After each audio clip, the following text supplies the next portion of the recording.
morning. I want to talk about this journey I made one time in 1998. In 98, I was living in Portland, Oregon with this supposed girlfriend of mine. And I realized there was something wrong, and some buddies of mine came and told me that there was some weird, like Italian or Greek looking guys on 39th and Hawthorne looking for me in Portland, Oregon. And it looked like they had bulges under their arms, so to speak, you know, like guns. So I kind of got worried, and I realized that some things were about to happen to me, maybe that I didn't want to have happen. And I split. I went to the Greek Orthodox Church. I didn't have any money.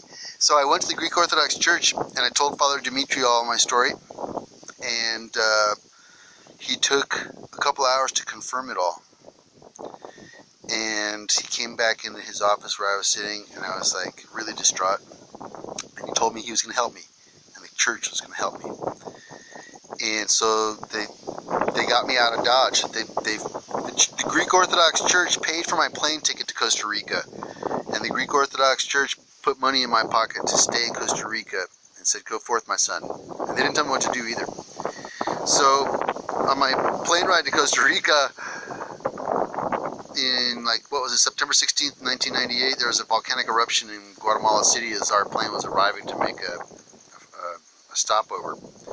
And we couldn't stop over. We almost died. The plane's engines filled up with ash, and we almost went down. And if it hadn't been for the pilots, we would have gone down. We had to emergency land in El Salvador.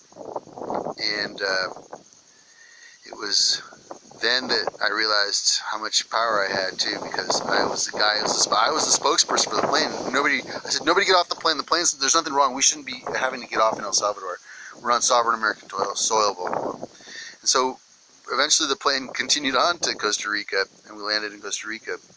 Needless to say, after that experience in a plane where we almost all went down, if you've ever been in a plane that was going like down, you will know that there's no preparation for that moment. No stewardess in her mask and a smile telling you how to do it. No, it's a completely different situation. But anyway, I lived in Costa Rica from September until like March, April of the following year. And the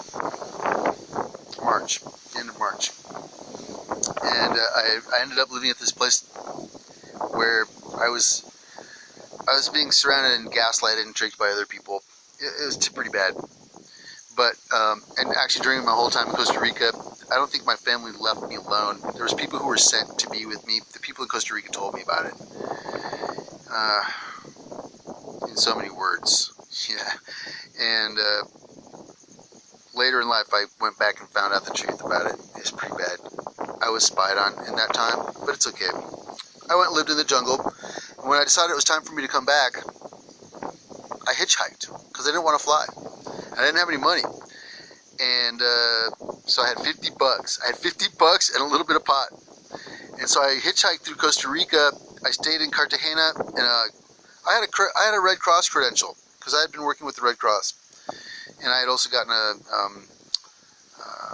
CPR first aid training certificate from the Red Cross in Costa Rica.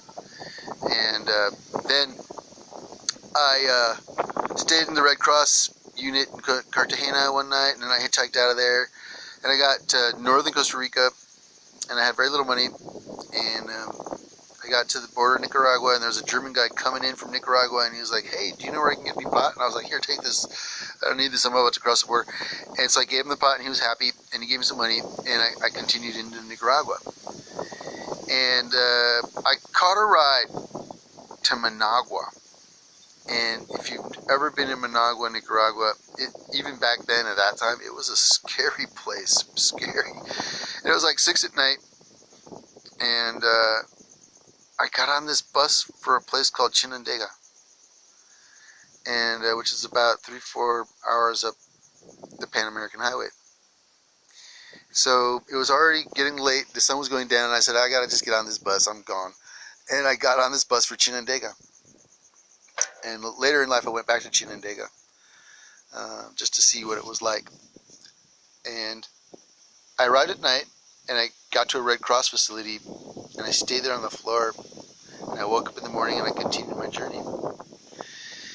And I hitchhiked out of town, and I got to the border of Honduras, and it was there that I got a ride with these truckers who were hauling frozen fish from Lake Managua all the way to Guatemala City. And what a score, because they helped me. Yeah, they really did. We went all through like Honduras, El Salvador, and Guatemala in no time flat, because they had a refrigerated truck with fresh fish, you know, fresh frozen fish, and they needed to get it to market. So with really no money, I got to Guatemala City with $5 left, and with that $5 I got on a bus. At that time it was amazing. $5 could get you to the border with Mexico from Guatemala City. And seriously, I could not believe it. Like I got to Tapachula, Mexico, and it was there in Tapachula that I went to the bus station, and I panhandled for about an hour, and I got about 15 bucks up. And